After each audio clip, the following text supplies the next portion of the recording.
Hello everyone, welcome back to my channel. आज की class में हम करेंगे class 11th English Hornbill book का chapter number 2, that is we are not afraid to die if we can all be together, written by Gordon Cook and Alan east.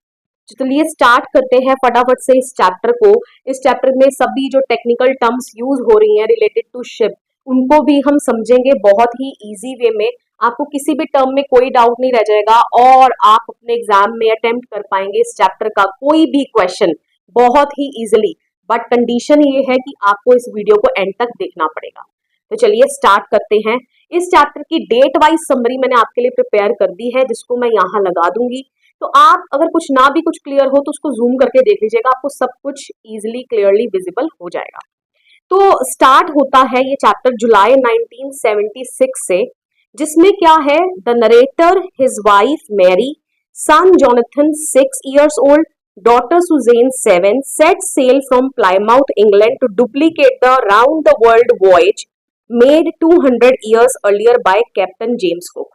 अब होता क्या है, 4 लोग मेन हैं, नरेटर, उसकी वाइफ मैरी, बेटी Susan जो कि 7 years की है, सन जोनाथन जो कि 7 साल का है।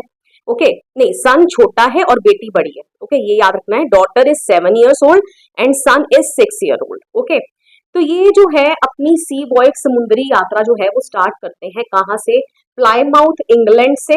ठीक है ओके क्या करने के लिए, duplicate the round the world voyage, जो कि 200 साल पहले करी थी किसने, कैप्टन जेम्स कुक ने। तो जो जेम्स कुक ने समुद्री यात्रा करी थी ना, ये उसका डुप्लीकेट कर रहे हैं, मतलब कि दोबारा से उनकी द्वारा की गई यात्रा को दोहरा रहे हैं, रिपीट कर रहे हैं। Okay clear. नरेटर अ 37 year old बिजनेसमैन, जो नरेटर है तो अपनी फैमिली के साथ उन्होंने डिसाइड करा ना कि मैं जो जेम्स कुक ने समुद्री यात्रा करी थी 200 साल पहले, मैं उसको क्या करूंगा, डुप्लीकेट करूंगा, दोबारा से दोहराऊंगा। ओके तो वो 37 year old बिजनेसमैन है। He and his wife spend almost 16 years of their leisure time to hone their seafaring skills. अब क्या मतलब hone their seafaring skills, मतलब कि नरेटर ने और उनकी वाइफ ने लगभग 16 साल के करीब का समय बिताया, हॉर्न मतलब अपने आप को परफेक्ट करने के लिए, अपने स्किल्स, अपने आप को निपुण बनाने के लिए, ठीक है, शार्पन करने के लिए उनके स्किल्स को, किस चीज में, to make them proficient and skilled in all aspects of life at sea, मतलब कि समुद्र से रिलेटेड कोई भी चीज को वो टैकल कर पाए। मतलब कि जैसे मैथ्स का पेपर होता है, पहले प्रैक्टिस करते हो ना सम्स की, तो ऐसे सेम मैनर में ये थोड़ा ना कि बस डिसाइड किया कि यात्रा पर निकल जाओ तो ऐसे ही निकल जाएंगे, नहीं ऐसा नहीं, उन्होंने पूरी प्रैक्टिस करी, अपने आप को स्किल्ड बनाया, ठीक है, सी के सभी एस्पेक्ट्स को जाना। ओके एंड 16 years उन्होंने दिए जो मेन यात्रा है, वॉयज है, उस पर निकलने से पहले। Okay their boat Wave Walker was professionally built. अब इसके लिए उन्होंने एक बोट बनवाई स्पेशली, जिस बोट का क्या नाम था, वेव वॉकर। ओके याद रखना है आपने, क्लियर। अब वेव वॉकर की कुछ स्पेसिफिकेशंस हैं, 23 meters लॉन्ग, ठीक है, कितनी बड़ी है, 23 meters लॉन्ग है, लंबी है, वेज 30 tons, कितना वजन है उसका, 30 टन का। वुडन हल्ड, वुडन हल्ड से आप क्या समझते हो, यहाँ इमेज लगा दूंगी आपके लिए। वुडन हल्ड मतलब जब भी किसी चीज को बनाते हो तो उसका एक आउटर स्ट्रक्चर तैयार करते हैं ना, तो वो वुड का बना हुआ था, ठीक है। तो ये लिखा देखो, main body of the watercraft, watercraft मतलब कोई भी वाटर, यहाँ शिप है। Okay outer structure that is submerged in water, जो पानी में क्या रहेगा, थोड़ा सा डूबा रहता है, राइट। तो वुडन हल्ड है, वुड का उसका आउटर स्ट्रक्चर है। ओके तो ऐसे उन्होंने शिप बनवाई, 30 टन जिसका क्या है, वजन है। Okay even tested Wave Walker in the roughest weather for months, और सिर्फ ऐसा ही उन्होंने मेन जो जिस शिप पर उन्होंने बोट पर निकलना था, ठीक है, वॉयज के लिए, उन्होंने उसको भी टेस्ट करा रफेस्ट वेदर में, ठीक है, कि ये विद स्टैंड कर पाएगी ना, मतलब कि झेल पाएगी ना रफ वेदर को। Okay clear. अब यहां से उनकी जर्नी स्टार्ट होती है। The first leg of their planned 3 years 1,05,000 kilometre journey passed pleasantly, लेकिन उनकी स्टार्टिंग फर्स्ट लेग मतलब जो शुरुआती का उनका सफर था, शुरुआती दौर जो था, उनकी 3 साल की प्लान्ड जर्नी थी ये। कितना किलोमीटर उन्होंने सफर तय करना था, 1,05,000 किलोमीटर, ठीक है। तो जो फर्स्ट लेग थी वो बहुत ही प्लेजेंटली निकल गई। अब वो कहाँ से लेकर कहाँ तक की वो आगे दिया हुआ है, और ये सब कुछ कब हुआ, जुलाई 1976 को। Okay started their journey from Plymouth England, उन्होंने कहाँ से अपनी जर्नी को स्टार्ट करा, प्लाईमाउथ इंग्लैंड से, ओके, जो यूरोप में है इंग्लैंड, तो इंग्लैंड में प्लाईमाउथ, ओके, वहां से उन्होंने अपनी जर्नी को स्टार्ट किया। अब वहां से वो कहाँ गए? Western coast of Africa. कहने का मतलब कि यहाँ से अपनी ये जो अपनी जर्नी इन्होंने स्टार्ट करी, ओके, अब ये यहाँ से सेल करते हुए ये वेस्टर्न कोस्ट ऑफ अफ्रीका ये उन्होंने पार किया एंड वो केप टाउन तक पहुंच गए। Okay, clear? Before heading east hired two crewman, American Larry Vigil, Swiss Herb Seigler. Okay, तो अब यहां से ईस्ट की ओर बढ़ने से पहले उन्होंने 2 क्रूमैन को हायर किया। अब उन 2 क्रूमैन का नाम यहाँ लिखा हुआ है, American Larry Vigil and Swiss Herb Seigler. Okay, to help them tackle one of the world's roughest seas, the southern Indian Ocean. Okay, अब इन्होंने क्यों इनको हायर किया? तो रीजन यहाँ पर वेरी सिंपल कि जो रफ, क्योंकि अब उनकी एंट्री कहाँ होने जा रही थी आपको पता है, ये सदर्न साउथ वाला पार्ट एंड इंडियन ओशन। तो सदर्न इंडियन ओशन में जो रफेस्ट वेदर रहता है उसको टैकल करने के लिए, कोई मुसीबत आए तो वो अकेले ना पड़ जाए, तो उनके साथ क्रूमैन होने चाहिए, तो इसलिए उन्होंने 2 क्रूमैन को हायर किया। Okay, second day out of Cape Town, अब उनको केप टाउन से निकले दूसरा दिन हो गया, मतलब कि यहां से निकले केप टाउन से, और second day begin to encounter strong gales. ठीक है, उन्होंने क्या इनकाउंटर, मतलब उनका आमना सामने होने लगा, समुद्र में हलचल होने लगी। कहने का मतलब गेल मतलब होता है वेरी स्ट्रॉन्ग विंड्स। ठीक है, बहुत तेज रफ्तार से जो हवाएं चलती है ना, तो उनका उसके साथ मुकाबला होने लगा। By December 25 manage to reach 35,000 kilometres east of Cape Town. अब आ गई सीधा डेट दिसंबर 25, क्रिसमस डे। ओके, तो क्रिसमस डे तक वो केप टाउन से कितना आगे डिस्टेंस ट्रेवल कर गए थे? 35,000 किलोमीटर्स। ओके, इतना वो डिस्टेंस आगे ट्रेवल कर गए थे। ठीक है, समवेयर इन बिटवीन, बिटवीन तो नहीं होगा, ठीक है, इंडियन ओशन के यहाँ। ओके, अब क्या हुआ आगे? The weather was atrocious. Atrocious का मतलब एक्सट्रीमली बैड, मतलब कि क्रिसमस डे वाले दिन जो वेदर था वो बैड होता चला गया। But they celebrated Christmas together on their boat, लेकिन फिर भी उन्होंने अब क्रिसमस इकट्ठा मनाया सब लोगों ने। ओके, अब न्यू ईयर्स डे क्या हुआ? अगला दिन 1 जनवरी आया। The bad weather continues into the new year. Okay, मतलब कि जो नया साल की उनका शुरुआत हुई, ठीक है, कमेंसमेंट हुई उनके लिए नए साल की, वो बैड वेदर के साथ हुई। ओके, अब आया जनवरी 2। ओके, द वेव्स कैसी हो गई? गिगैंटिक। गिगैंटिक का मतलब होता है वेरी ग्रेट साइज। ठीक है, एनॉर्मस। जो वेव्स का साइज था ना, जो वेव्स समुद्र की लहरें ऐसे आती हैं, बाद मैंने बार थंबनेल पर भी लगा रखा है। ओके, वहां से आप देख सकते हैं, तो जो समुद्र की लहरें आ रही है ना, उनका जो साइज है ना, दैट इज वेरी मच, बहुत ऊंची ऊंची लहरें आ रही हैं। Sailing with only a small storm jib were still making 8 knots. देखिए अब यहाँ पे थोड़ी सी टेक्निकल टर्म आ गई, स्टॉर्म जिप। तो देखिए यहाँ पर समझ लीजिए पहले, जैसे ये आपकी शिप है, तो शिप का ये जो मेन पोल होता है ना, बिल्कुल शिप के बीचों बीच होता है, इसको मास्ट बोलते हैं। क्या बोलते हैं? मास्ट। अब इस मास्ट के साथ ये कितना बड़ा ना कपड़ा लगाया जाता है, ठीक है, स्पेशल मटेरियल का होता है ये, जिसको हम क्या बोलते हैं? Main sail. क्या बोलते हैं? Main sail. और इसके साथ ही एक छोटा सा कपड़ा लगाया जाता है जिसको बोलते हैं स्टॉर्म जिप। अब इनके अलग अलग फंक्शंस होते हैं। आपको फंक्शंस के चक्कर में इतना नहीं पढ़ना क्योंकि आपके चैप्टर में एक्सप्लेन्ड नहीं है, लेकिन फिर भी आपको बता देती हूँ। ये जो मेन सेल होता है, इसका काम होता है कि जो विंड आ रही है ना, विंड को, स्पीड को यूटिलाइज करना, और शिप जो है आगे बढ़ती है, ठीक है, हवाओं को यूज करके, हवाओं की गति को यूज करके।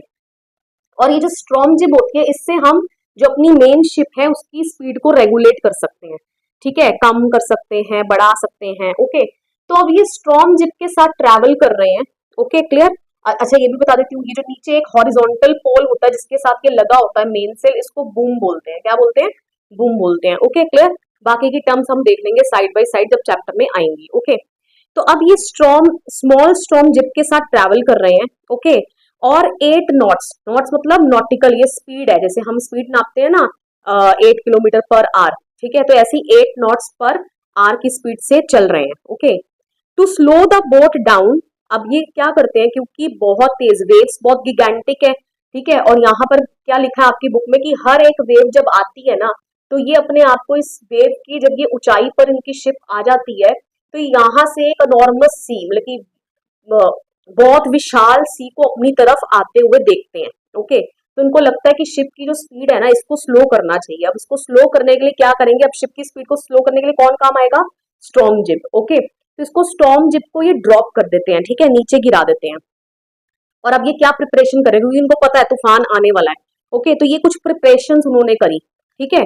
अब क्या प्रिपरेशंस करी, lashed a heavy mooring rope in a loop across the stern, ठीक है। लैश्ड का मतलब होता है बांधना, ठीक है। हैवी मूरिंग रॉप यहाँ पे आपके लिए लगा दूंगी, एक मोटी सी रस्सी होती है, ठीक है। इन अ लूप, लूप मतलब सर्कुलर वे में उसको बांध दिया क्रॉस द स्टर्न। स्टर्न होता है शिप का बैक पार्ट, ठीक है, शिप का बैक पार्ट, बैक पार्ट को बोलते हैं स्टर्न। ओके, उसके साथ उन्होंने इसको बांध दिया, ठीक है, वही शिप को मेंटेन करने के लिए। Okay, clear. तो ये अपनी तरफ से सारी प्रिपरेशंस कर रहे हैं। ओके, अब then they double lashed everything, उसके बाद वो हर एक चीज को डबल लैश करते हैं, मतलब कि 2 बार बांधते हैं। Okay, went through life raft drill, ठीक है, लाइफ राफ्ट ड्रिल, ड्रिल मतलब आप समझ गए, प्रैक्टिस होती है ना किसी चीज की, ड्रिल जिसको बोलते हैं मॉक ड्रिल। तो यहाँ पर लाइफ राफ्ट ड्रिल का मतलब होता है कि शिप के अंदर जो बोट्स होती है ना, कि अगर कभी इमरजेंसी में मेन जो बोट है जिस पर ट्रेवल कर रहे हैं उसको छोड़ना भी पड़ जाए, तो जो लाइफ राफ्ट है, ठीक है, मतलब कि जान को बचाने के लिए जो राफ्ट है, मैं यहाँ लगा दूंगी, तो उस पर कैसे चढ़ना है, ठीक है, उसको कैसे उसको ऑपरेट करना है, तो वो सारी ड्रिल के थ्रू वो एक बार ही प्रैक्टिस करते हैं। अटैच्ड लाइफ लाइन्स, यहाँ फोटो लगा दूंगी, देखिए जो रस्सियां बांध देते हैं ना, ठीक है, अपने साथ, ताकि जो पर्सन है वो डूब कर ज्यादा दूर ना जा पाए शिप से, मतलब कि शिप के आसपास ही रहे। ओके, तो वो लाइफ लाइन्स अपने आप अटैच कर लेते हैं। डोंड ऑयल स्किन्स, डोंड ऑयल स्किन्स का मतलब वाटर प्रूफ क्लोथिंग वो डाल लेते हैं, and life jackets, life jackets तो आपको पता ही होगा बोटिंग के लिए जब गए होगे तो लाइफ जैकेट्स डाल लेते हैं। एंड वेटेड, अब वो वेट कर रहे हैं, मतलब कि they were all prepared to tackle the sea storm. Okay, वो समुद्र के तूफान का सामना करने के लिए पूरे रेडी हैं, उन्होंने सारी प्रिपरेशंस कर ली हैं। ओके, अब उसके बाद नेक्स्ट क्वेश्चन बनता है कि what explain the whole incident that happened on 2 January. अब हुआ क्या क्या आगे। ओके, अराउंड 6 PM, अब शाम के समय 2 जनवरी को, N enormous perfectly vertical wave nearly twice the height of others struck या hit the ship।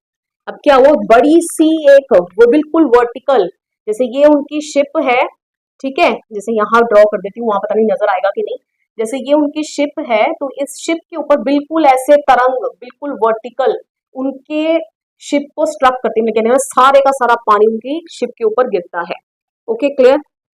Narrator's head smashed या बम्प्ड इनटू द व्हील, अब जो नरेटर का सर है वो जाकर पटक कर बचता है किसके ऊपर, व्हील के ऊपर। And he was thrown overboard, overboard मतलब मेन शिप से वो क्या हो गया, बाहर गिर गया। Okay, and was sinking below the waves, और वो क्या कर रहा है, अब डूब रहा है पानी में। नरेटर क्या हो रहा है, लूजिंग कॉन्शियसनेस, उसका जो होश है वो क्या हो रहा है, कहने का मतलब बेहोशी की ओर बढ़ रहा है वो।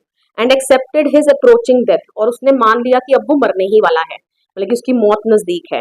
अब इतनी देर में वो क्या देखता है कि वेव वॉकर जो है was nearly capsizing with mast almost horizontal, कि जो वेव वॉकर उसको नजर आ रही है ना, वो क्या होगी, ऑलमोस्ट कैप्साइज, कैप्साइज का मतलब होता है बिल्कुल पलट जाना, ठीक है।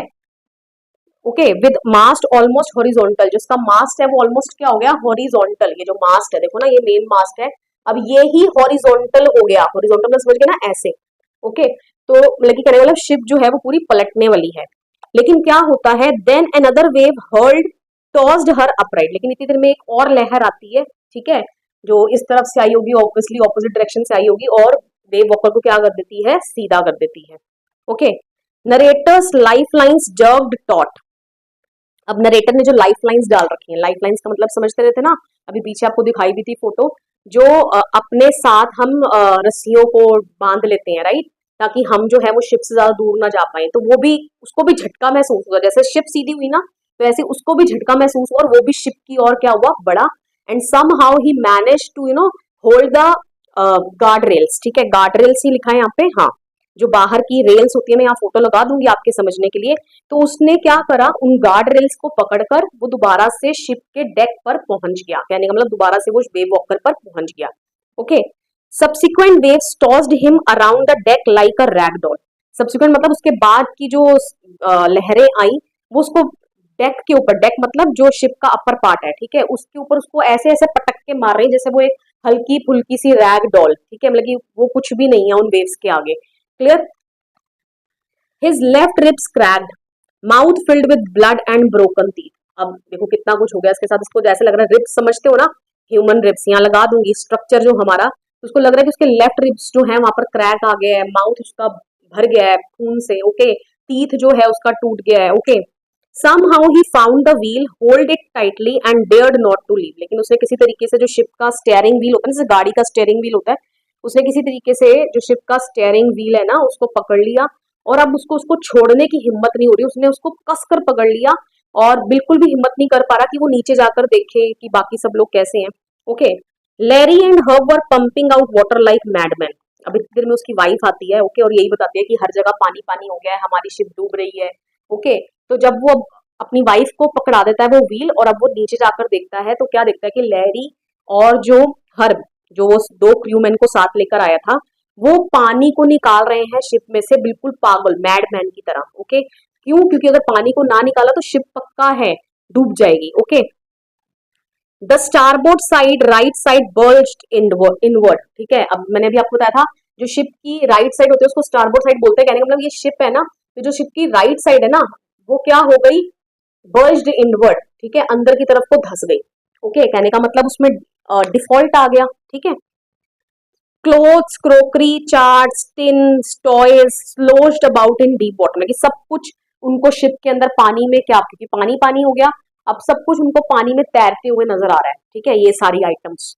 दे covered the गेपिंग holes large wide opening in the boat with canvas and made temporary repairs. अब उनका सबसे पहले मेन काम था कि जो पानी अंदर का फ्लो इनवर्ड हो रहा है ना, ठीक है, उसको रोकना है किसी तरीके से, जो होल हो गया है यहाँ पे, ठीक है, क्योंकि स्टारबोर्ड साइड अंदर की तरफ को धस गई है। तो अब वो क्या करते हैं, कैनवास लेते हैं, उनको स्ट्रेच करते हैं, ठीक है, तो गेपिंग होल्स को कवर कर देते हैं जिससे फर्क पड़ता है, लेकिन ज्यादा पानी अब अंदर ना आने की बजाय बाहर की तरफ को क्या हो रहा है, डाइवर्ज हो रहा है, ठीक है, डाइवर्ट हो रहा है, okay, clear. Hand pumps started to blow up with debris floating around the cabins and the electric pump short circuited. अब जो इलेक्ट्रिक पंप था वो शॉर्ट सर्किट हो गया, और जो हैंड पंप्स थे वो भी अब ब्लॉक हो रहे हैं, क्यों? क्योंकि जो आसपास मलबा तैर रहा है ना शिप के अंदर, क्योंकि शिप में हर जगह क्या है, पानी है, तो वो कहीं ना कहीं हैंड पंप्स के बीच में आ रहा है, और हैंड पंप्स भी जो है वो ब्लॉक हो रहे हैं, वो ढंग से ऑपरेट नहीं कर पा रहे हैं उन हैंड पंप्स को भी, okay. Narrator found that two spare hand pumps had been wrenched overboard along with the forestay sail, the jib, the dinghies and the main anchor, ठीक है। अब ये सारा सामान जो है उनका ओवरबोर्ड मतलब पानी से, मेन शिप से दूर होकर पानी में गिर जाता है। क्या क्या चीजें, उनके जो दो स्पेयर हैंड पंप थे, जो एक्स्ट्रा हैंड पंप्स थे, ठीक है, वो पानी में चले गए। मेन सेल, ठीक है, अब मेन सेल एक्स्ट्रा होगी वो चली गई पानी में, ओके। उसके बाद जिब, जिब उनका चला गया पानी में, जिब पता ना ये स्टॉर्म जिब, ओके। मेन सेल भी चला गया, जिप भी चला गया पानी में, वो एक्स्ट्रा होंगे, ओके। द डिंगीज, डिंगीज मतलब स्मॉल बोट होती है, यहाँ लगा दूंगी आपके लिए, वो भी उनकी पानी में ही डूब गई है। And the main anchor, anchor जो समझते हो ना, यहाँ पिक्चर लगा दूंगी, जो शिप को सपोर्ट करने के लिए किसी चीज के साथ बांध दो उसको, तो शिप ताकि दूर ना जाए, राइट, होल्ड करने के लिए शिप को एक जगह पर, तो एंकर भी उनका पानी में चला गया। Narrator got an electric pump under the chart room floor, connected it to an out pipe and it work. अब सोच रहा है, उसको याद आता है कि हाँ एक इलेक्ट्रिक पंप हमारे पास और है, और वो चार्ट रूम के नीचे जो रूम है वहां रखा हुआ है, तो वो वहां जाता है, उस पंप को लेकर आता है, और उसको जब वो आउट पाइप के साथ कनेक्ट करता है तो देखा कि हाँ वो वर्क कर रहा है, ओके। अब आगे क्या होता है, meanwhile the narrator's daughter Suzanne suffered a head injury when a huge wave struck their boat resulting in a swollen head with two black eyes and a deep cut on her arm. Picture में क्या होता है, जो narrator की daughter है Susan, ठीक है, उसको एक बहुत ही भयानक ना हेड इंजरी होती है, ठीक है, जो बम्प हो जाता है उसके हेड पर। यहाँ फोटो लगा दूंगी आपके लिए, जब हम किसी चीज से तेज से टकराते हैं तो रोड़ा डल जाता है ना, पंजाबी में तो यही कहते हैं, रोड़ा डल गया। अब आप में पता नहीं क्या बोलते हैं, ठीक है, वो आप देख लीजिएगा, जिससे उसका जो हेड है वो बिल्कुल स्वॉलन है ना, सूज जाता है, फूल जाता है, जो दो ब्लैक आईज उसकी नजर आ रही है, एंड डीप कट, उसके आर्म पर एक डीप कट लगता है, okay. She chose not to complaint about her injuries to her parents because she did not want to worry them while they were trying to save everyone. लेकिन वो फिर भी complain नहीं करती अपनी इंजरीज के बारे में अपने पेरेंट्स को, क्यों? क्योंकि उसको पता है कि उसके पेरेंट्स कितना हार्डवर्क कर रहे हैं उन सबकी जानों को बचाने के लिए। मतलब कि 7 साल की है वो लड़की, लेकिन फिर भी वो समझ पा रही है कि कैसे उनकी जान जो है वो खतरे में है, और उनके पेरेंट्स जो है वो पूरा एफर्ट्स लगा रहे हैं उनकी जान को बचाने में।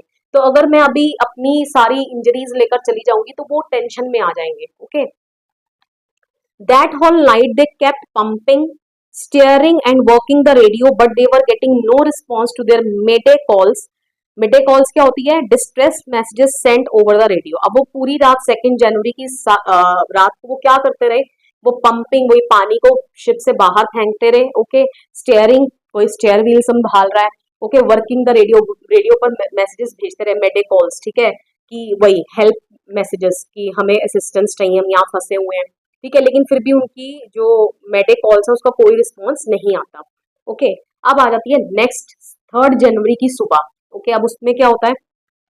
The water level in the boat had been brought under control by morning. सुबह तक 3 जनवरी को अगला दिन आ गया, तब तक जो वाटर लेवल है उसको कई हद तक कंट्रोल कर लिया जाता है, allowing them to take 2 hours rest in rotation.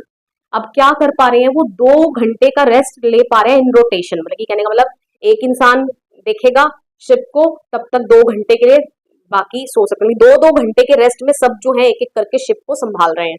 Okay, but there was tremendous leak below the water line. लेकिन उनको ये चीज तो श्योर थी कि वाटर लाइन के नीचे कहीं ना कहीं ट्रिमेंडस लीक तो है, जिसके पानी क्या हो रहा है? शिप के अंदर आ रहा है. अब वाटर लाइन क्या होती है देख लो. देखिए, ये आपकी शिप है, ठीक है. शिप का ये इतना पार्ट हिस्सा पानी के अंदर सबमर्श है, मतलब डूबा हुआ है. तो इसी को बोलते हैं, जितना पार्ट पानी के अंदर डूबा होता है ना, नीचे है पानी के, इसको वाटर लाइन बोलते हैं. अब उनको पता चला कि जो वाटर लाइन में कहीं ना कहीं तो लीक है, जिसके कारण पानी क्या हो रहा है? शिप के अंदर क्या हो रहा है? भर रहा है. Okay, clear. On inspection, it was found that all the boat's main rib frames were broken down to the keel and the hull was held together only by few cupboard partitions. देखिए अब क्या हुआ, जब उन्होंने inspection किया तो उन्होंने ये पाया कि जो बोट का मेन रिब है, रिब मतलब जैसे ढांचा, आउटर स्ट्रक्चर, जैसे ह्यूमन का रिब था ना, अभी आपको पीछे दिखाया था, तो इसी तरीके से जो बोट का मेन रिब है, ओके, वो टूट गया है. ब्रोकन डाउन टू द कील. कील क्या होता है? बिल्कुल बोट के बीचों बीच सेंटर में क्या होता है? बोट को सपोर्ट बैलेंस करने के लिए, उसको स्ट्रक्चरल स्ट्रेंथ प्रोवाइड करने के लिए एक हिस्सा ऐसे लगाया जाता है. ओके, तो ये जो बोट का कहने का मतलब ये ढांचा टाइप, ठीक है, जिस ढांचे से ये बोट बनी है, तो ये कील तक ये पूरा क्या हो चुका है? ब्रोकन हो चुका है. Okay, clear. और बोट जो है वो हेल्ड टुगेदर में, कि जो जितने भी हिस्से पर वो बोट पर खड़े हैं ना, वो कुछ ही कबर्ड पार्टीशंस हैं जो आपस में बोट को जोड़े हुए रखे हुए हैं. Okay, clear. It had been 15 hours since the waves hit, and they were pretty much sure that the wave walker would not last until Australia. अब 15 घंटे हो चुके हैं जो उनको पहला वेव हिट हुआ था, ठीक है, जो समुद्र की लहरें उनकी बोट से टकराई थी, है ना, आकर गिर गई थी, ठीक है, 2 जनवरी शाम को. Okay, clear. 15 घंटे बीत चुके हैं और अब उनको ये तो बिल्कुल वो श्योर है कि ये वेव वॉकर से वो ऑस्ट्रेलिया तो नहीं पहुंच सकते, क्योंकि उनकी मेन डेस्टिनेशन थी यहाँ सदर्न इंडियन ओशन को पार करते हुए ऑस्ट्रेलिया पहुंच जाना. Okay, clear. तो उनको ये बात तो क्लियर हो गई. So they checked the charts and calculated that there were 2 small islands a few hundred kilometers to the east. अब वो क्या करते हैं? वो चार्ट चेक करते हैं, ओके, एंड उनको क्या पता चलता है कि थोड़े ही किलोमीटर्स की दूरी पर, फ्यू हंड्रेड किलोमीटर्स, कुछ एग्जैक्ट मेजरमेंट यहाँ नहीं दिया गया है, तो वहां पर 2 स्मॉल आइलैंड्स हैं. Ile Amsterdam, a French scientific base, became their new destination for survival. अब उन 2 आइलैंड्स में से एक आइलैंड कौन सा है? आइल एम्स्टरडम, जो कि क्या है? एक फ्रेंच साइंटिफिक बेस है. फ्रेंच साइंटिफिक बेस मतलब जहां पर साइंटिस्ट लोग रहते हैं, रिसर्च वर्क करते हैं, राइट. तो ये इनका नया डेस्टिनेशन बन गया. उनको पता चल गया कि अगर हमें जिंदा रहना है तो हमें अब इस शिप से हम जा तो नहीं सकते ऑस्ट्रेलिया, तो हमें इस आइलैंड को ढूंढना पड़ेगा और यहाँ पर लैंड करना पड़ेगा. The chances of reaching these islands depended on the wind and sea conditions abating, so they could host sail again. अब इस आइलैंड तक पहुंचने का सारा जो उनका दारमदार था वो किसके ऊपर डिपेंडेंट था? सी की, समुद्र की हालत पर, कंडीशन पर एंड विंड पर, ठीक है. क्यों अबेटिंग? अबेटिंग मतलब जब ये रुकेंगे, थोड़ा सा हवा कम होगी, थोड़ा सा समुद्र की कंडीशन ठीक होगी, तभी वो सेल को दोबारा से होस्ट कर पाएंगे. कौन सी सेल? ये जो मेन सेल है ना, ठीक है, जो शिप को विंड की मदद से आगे बढ़ने में मदद करती है. ओके, तो तभी वो आगे बढ़ पाएंगे. Clear. The great wave had put their auxiliary supporting engine out of action. अब जो स्ट्रक हुई थी वेव, उसने एक और काम करा था, कहने मतलब सब चीजें नेगेटिव हो रही थी, जैसे कहते हैं ना, मुसीबत एक तरफ से आती है तो इंसान सब तरफ से मुसीबतों से घिर जाता है, हर तरफ से मुसीबत उसको घिर लेती है। तो जो अब सपोर्टिंग इंजन है वो भी आउट ऑफ फंक्शन हो गया है। क्लियर? तो कहने का मतलब वो सब अपने आगे इस आइलैंड पर पहुंचने के लिए सिर्फ और सिर्फ किसके ऊपर डिपेंडेंट है? समुद्र की हालात के ऊपर, कंडीशंस के ऊपर। ओके, अब आ जाता है नेक्स्ट डे जनवरी 4। ओके, अब क्या होता है? After 36 hours of continuous pumping they manage to lower the water level in the ship to a mere few centimetres. अब 4 जनवरी को 36 आवर से वो लगातार पंपिंग, वाटर को बाहर फेंक रहे हैं शिप के, और वाटर का लेवल उन्होंने इतना मैनेज कर लिया कि अब शिप में सिर्फ कितने, मेयर मेयर मतलब बहुत कम, फ्यू सेंटीमीटर्स ऑफ पानी रह गया है। Okay, clear? They could not hoist या set any sail on the main mast. अब वो मेन मास्ट जो है शिप का, ये जो मेन मास्ट मैंने आपको बताया था, जो शिप के बीच का सेंटर पोल है, ठीक है, अब वो इस मेन मास्ट के साथ ये जो मेन सेल है इसको सेट नहीं कर सकते हैं। क्यों नहीं सेट कर सकते हैं? इसका रीजन आगे लिखा हुआ है। Rigging could pull the damage section of the hull apart. ठीक है, रिगिंग का मतलब होता है ropes that balance the mast of the boat, जो ऐसी रस्सियां जो इस मास्ट के साथ बांधी जाती हैं, ठीक है, ताकि जो मास्ट है अपनी पोजीशन पर रह पाए। ठीक है, अब जब ये इन रस्सियों को बांधा जाता है तो रिगिंग मतलब ये इतना प्रेशर कॉज करती हैं इस मास्ट के ऊपर कि जो हल है ना, नीचे हल आपको बताया था ना, जो आउटर स्ट्रक्चर ढांचा, ये जो हल था, ये पता था ना, ब्रोकन हो गया और ये सिर्फ कुछ ही कार्डबोर्ड पार्टीशंस के साथ जुड़ा हुआ है। तो अगर कुछ जरा सा भी प्रेशर डला तो ये जो कार्डबोर्ड पार्टीशन से शिप जो है जुड़ी हुई है वो भी क्या हो जाएंगी? बिखर जाएंगी और शिप पूरी तहस नहस हो जाएगी। ओके, तो इसलिए वो सेल नहीं लगा सकते। Okay, clear? So they hosted the storm zip. तो उन्होंने किस चीज को होस्ट करा? स्टॉर्म जिप को। ये जो छोटा स्टॉर्म जिप था ना, इसको उन्होंने होस्ट किया। ओके, लगा दिया। They had their first meal in almost 2 days। और फिर उन्होंने उनके 2 दिन में उनका पहला खाना खाया, corned beef and cracker biscuits. ठीक है, ये याद रख लेना। Their respite was short lived. Respite का मतलब होता है पीरियड ऑफ रेस्ट। ये जो उनको थोड़ा सा शांत माहौल मिला है ना, पानी का लेवल बिल्कुल कम हो गया, तो ये उनका जो थोड़ा पीरियड ऑफ रेस्ट था ये बड़ा ही मामूली क्षण भर का था। क्यों? क्योंकि अगले ही क्षण उन्होंने देखा कि अब एक नया तूफान आने वाला है। Okay, clouds build up. ठीक है, घने घने काले बादल बन गए हैं। फिर दोबारा से विंड्स पिक्ड अप स्पीड। ठीक है, फिर दोबारा से विंड जो है उन्होंने अपनी स्पीड पकड़ ली है। Weather conditions worsened. जो वेदर की कंडीशन है वो और ज्यादा क्या हो गई है? खराब हो गई है। Indicating a storm was eminent. Eminent का मतलब होता है क्लोज, नियर, अप्रोचिंग, मतलब कि जो तूफान है वो आने वाला है बिल्कुल। इम्पेंडिंग भी बोल सकते हैं इसको, क्योंकि वर्ड याद रखना आपके चैप्टर में यूज हुए हैं। Okay, which Indeed continued for the next full day. और तूफान आया भी और वो अगले दिन पूरा चला। ठीक है, मतलब कि 5 जनवरी। क्लियर? तो देखिए अब हम बढ़ गए 5 जनवरी की ओर। Narrator was determined to fight the sea with everything he had because his son's word motivated him. अब नरेटर जो था जनवरी 5 को, उसको बीच बीच में लग रहा था कि नहीं अब उनके बचने के आसार नहीं है, लेकिन जब वो अपने बच्चों से मिलने के लिए जाता तो उसका बेटा उसको एक चीज बोलता है जो चीज उसको बहुत मोटिवेट करती है। और क्या बोलता है उसका बेटा? We are not afraid of dying if we can all be together. कि हमें मरने से डर नहीं लगता अगर हम सब इकट्ठे हैं तो। Okay, clear? तो उसकी इस चीज ने, जो इस हमारे चैप्टर का टाइटल भी है, ओके, वेरी इंपॉर्टेंट, किसने बोली थी ये चीज? उसके बेटे ने, नरेटर के बेटे ने। ओके, तो ये सुनकर नरेटर बहुत मोटिवेट होता है और उसको लगता है कि नहीं, किसी तरीके से तो हमें इस तूफान से निपटना ही है और आइलैंड में लैंड करना ही है। Okay, the narrator used an improvised sea anchor made of heavy nylon rope and 2 plastic barrels filled with paraffin, which he dropped over the side to slow the ship and position the undamaged port side to face the oncoming waves। ठीक है, अब इतना बड़ा नहीं भी लिखना ना, तो इतना याद रख लो कि नरेटर ने ना, क्योंकि मेन जो एंकर था शिप का वो तो पानी में बह गया था। ठीक है, तो अब नरेटर ने इम्प्रोवाइज मतलब खुद एक एंकर बनाया। ठीक है, किस चीज का? Of heavy nylon rope use करी, 2 plastic barrel filled with paraffin उसने यूज करे। अब इस एंकर को उसने क्यों यूज करा? क्योंकि वो शिप की जो स्पीड था उसको कम करना चाहता था, और मेन उसका मोटिव क्या था? To protect the weakened starboard side. मैंने लिखा हुआ यहाँ पे, आप ये भी लिख कर आ सकते हो। जो शिप की स्टारबोर्ड साइड को प्रोटेक्ट करने के लिए, जो कि बहुत कमजोर हो चुकी है। स्टारबोर्ड साइड समझ गए ना, शिप की कौन सी? Right side. ठीक है, जो स्टारबोर्ड साइड जो अंदर की तरफ को धस गई थी। ठीक है, ये जो यहाँ पर क्या हो गया था, जो इसका मेन फ्रेम था, रिब्स थे वो क्रैक हो गए थे। ठीक है, तो यहाँ पर अब क्योंकि अगर यहाँ आकर समुद्र की लहरें अब दोबारा से टकराएंगी तो पक्की बात है यहाँ से शिप पूरी तहस नहस हो जाएगी, ठीक है, फिर उनका बचना बिल्कुल इम्पॉसिबल है। तो अब उसने ये एंकर तैयार करा किस लिए, ताकि वो शिप को मोड़ सके, किस तरीके से, ताकि जो शिप का जो ये पोर्ट साइड है ना दूसरा, ठीक है, लेफ्ट साइड, ताकि जो शिप का पोर्ट साइड है जो कि अभी अनडैमेज्ड है, ठीक है, अभी इसको कोई नुकसान नहीं पहुंचा है, ताकि वो वेव्स की तरफ, समुद्र की तरफ, लहरों की तरफ ये वाला साइड कर दे, ठीक है, ताकि ये उनको बियर कर लेगा। क्लियर? तो देखिए अब नरेटर ने अपना दिमाग लगाया। Okay, that evening the narrator and his wife felt that their end was very near. अब उस दिन भी नरेटर और उसकी वाइफ को ऐसे ही लग रहा है कि उनका जो अंत है वो बहुत पास है।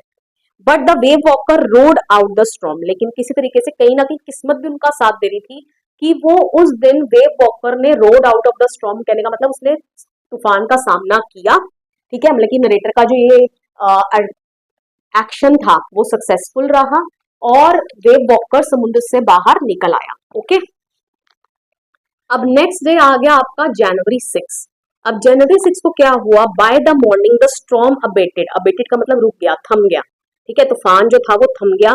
The winds were at ease, ठीक है, अब विंड्स भी जो है वो बड़ी आराम से ब्लो कर रही है ना, लहर जो विंड्स की स्पीड भी वो इतनी नहीं है। Okay, the narrator tried to get a reading on the sextant. अब सेक्सटेंट क्या होता है, an instrument use to calculate position of the boat, ठीक है, यहाँ लगा दूंगी पिक्चर आपके लिए। तो अब जो नरेटर है वो सेक्सटेंट पर जो अपनी पोजीशन है उसको कैलकुलेट करने की कोशिश करता है। Narrator could determine that they were looking for a 65 kilometre wide island in 1,50,000 kilometre of ocean. देखिए जो कि कितना हार्ड मुश्किल टास्क है। अब नरेटर ने अपने अंदाजे से जो सेक्सटेंट पे उसने रीडिंग देखी तो उससे वो ये पता लगा पाया कि वो 1,50,000 किलोमीटर लंबे, ठीक है, स्प्रेड आउट ओशन में, इतने एरिए ओशन में वो एक 65 किलोमीटर पीस ऑफ लैंड को ढूंढ रहे हैं, ठीक है, जो कि कितना छोटा सा है, ठीक है, जो कि कहने का मतलब ये उसका बता रहा है कि कितना मुश्किल काम है। Okay, his daughter Sue came to him, अब इतनी देर में उसकी जो बेटी है वो उसके पास आती है। The left side of her head was now very swollen and her blackened eyes narrowed to slits. अब उसकी जो हेड है वो और ज्यादा, ठीक है, क्या हो गया है, फूल गया है, और जो उसकी आंखें है ना वो ब्लैक एंड टू स्लिट्स, मतलब अब इतनी मात्र बिल्कुल ऐसी ऐसी खुल गई है, स्लिट्स में हो गई है। Okay, clear? She presented him a handmade card, ठीक है, वो अपने फादर को एक हैंडमेड कार्ड देती है एक्सप्रेसिंग हर लव, जिसमें वो यही लिखती है, जिसमें उनके कैरिकेचर्स बने होते हैं, कहने का मतलब उनकी पूरी फैमिली की जो इमेज है ना वो बनी होती है। वो बोलते हैं क्या इन लोगों को देखकर आपको हंसी आ रही है, मुझे तो बहुत हंसी आ रही है। और फिर उसमें वो थैंक्स करती है अपने मॉम एंड डैड को, है ना, कि वो कितना हार्ड वर्क कर रहे हैं उनको बचाने के लिए। तो कहने का मतलब कहीं ना कहीं 7 साल की बच्ची भी ये सब चीज समझ रही है, और instead of complaining about her injuries वो कहीं ना कहीं अपने फादर को मोटिवेट कर रही हैं। Okay, this motivated the narrator and was determined that they had to make it. अब बेटी का ये कार्ड देख कर ना, ठीक है, कि उसके बच्चे उसको कितना ट्रस्ट कर रहे हैं, है ना, कि जानते हैं कि बहुत उनकी अभी हालत जो है बहुत खराब है, खस्ता है, लेकिन फिर भी वो कहीं ना कहीं अपने पेरेंट्स को क्या कर रहे हैं, मोटिवेट कर रहे हैं, है ना।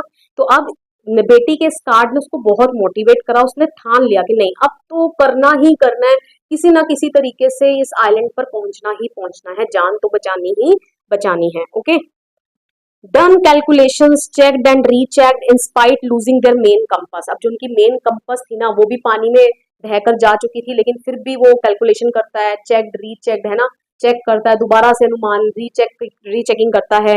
Used spare compass which had not been corrected for magnetic variation, और एक स्पेयर कंपास थी जिसको मैग्नेटिक वेरिएशन के लिए सेट नहीं किया गया था तो उसको यूज करता है। मैग्नेटिक वेरिएशन मतलब जो अर्थ का एक अर्थ में मैग्नेटिज्म है ना, ठीक है, तो कहने का मतलब जितने अच्छे तरीके से जो कंपास खो गई थी वो काम करती, तो उतने अच्छे तरीके से ये काम नहीं करेगी, क्योंकि इसमें थोड़ा सा हल्का फुल्का सा उसका अनुमान गलत हो सकता है।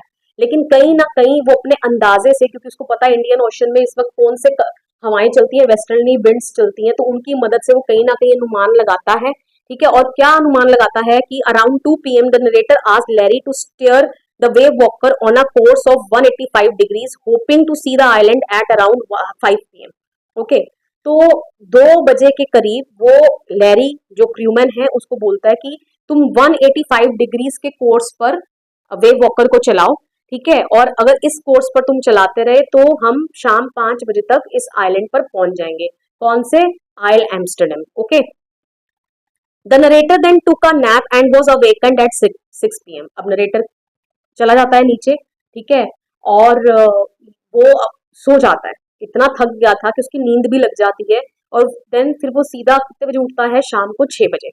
ही thought that they would have miss the island. अब उसको ऐसा लग रहा है कि 6 बज गए है ना, अंधेरा हो गया, पक्का आइलैंड जो है वो पीछे निकल गया है। Okay, Jonathan hugged his father. अभी तीसरे में देखता है कि जॉनथन जो है उसका बेटा, वो अपने आता है और उसको हक कर लेता है and said that he is the best daddy and the best captain. और वो क्या बोलता है कि तुम बेस्ट डैडी हो, बेस्ट कैप्टन हो, लेकिन वो समझ नहीं पा रहा है कुछ, वही बोल रहा है अभी इन सब चीजों के लिए टाइम नहीं है। लेकिन इतनी देर में उसकी बेटी क्या अनाउंस करती है? That they found the island, कि उन्होंने उनको आइलैंड मिल गया है। Okay, the narrator rush to the deck. अब वो दौड़े दौड़े डेक पर जाता है। Saw the bleak piece of volcanic rock with little vegetation, the most beautiful island in the world. ठीक है, तो इनके लिए तो ये मोस्ट ब्यूटीफुल आइलैंड है ही है। क्यों है? क्योंकि इस आइलैंड पर जाकर उनकी जान बच सकती है। Okay, clear? तो नरेटर देखता है, उसको लिटिल वेजिटेशन है वहां पे। ओके, लेकिन दुनिया का सबसे मोस्ट ब्यूटीफुल आइलैंड है उनके लिए। The wave Walker was anchored of शोर फॉर द नाइट। अब वेव वॉकर को ऑफ शोर मतलब समुद्र के किनारे, ठीक है, वहां लगा दिया गया। ओके, रात भर के लिए। नेक्स्ट मॉर्निंग, ठीक है, अगली सुबह, all 28 inhabitants cheered as they helped us ashore. ठीक है, अस नहीं आना चाहिए यहाँ पर, देम आना चाहिए, आप कर लेना यहाँ पर, ठीक, कि जो भी वहां उस आइलैंड पर रहने वाले, जो फ्रेंच साइंटिफिक बेस था आइल एम्स्टरडेम, तो वहां पर रहने वाले जो भी 28 इनहेबिटेंट्स, ठीक है, साइंटिस्ट थे, उन्होंने उनको, ठीक है, चेयर करा, उनको वेलकम करा, ठीक है, उनको मदद करा कि वो आइलैंड पर लैंड हो पाए। With land under narrator's feet he was remembering. अब नरेटर मत कहने का मतलब लैंड कर गया, ठीक है, आइल एम्स्टरडेम पे, और जब उसके पैरों के तले जमीन आई, ठीक है, जिसके लिए वो बहुत डेस्परेट था, कितने एफर्ट्स कर रहा था, तो उसको कई चीजें याद आई। ठीक है, कहने का मतलब वो सिर्फ अपने आप को रिस्पॉन्सिबल नहीं ठहरा रहा है, अपना सारा जो क्रेडिट अपने आप को नहीं देना चाहता अपने सक्सेस के पीछे। वो किन किन चीजों को याद कर रहा है? Larry and Herb cheerful and optimistic under direst stress. Direst का मतलब एक्सट्रीमली, एक्सट्रीमली सीरियस सिचुएशन। ठीक है, तो वो लैरी और हर्ब को याद कर रहा है कि वो किस तरीके से इतने सीरियस माहौल में भी बिल्कुल चीयरफुल रहे, ऑप्टिमिस्टिक रहे। ऑप्टिमिस्टिक मतलब पॉजिटिव रहना। ठीक है, उन्होंने बिल्कुल होप नहीं छोड़ी। Okay, Mary stayed at the wheel for all those crucial hours. Mary जो जिसने स्टेयर व्हील संभाला शिप का, ठीक है, क्रूशियल मतलब जो नाजुक क्षण थे, ठीक है, तो उसने भी हार नहीं मानी, उसने भी अपना पूरा 100% दिया। 7-year-old girl who did not want to worry them about her head injury.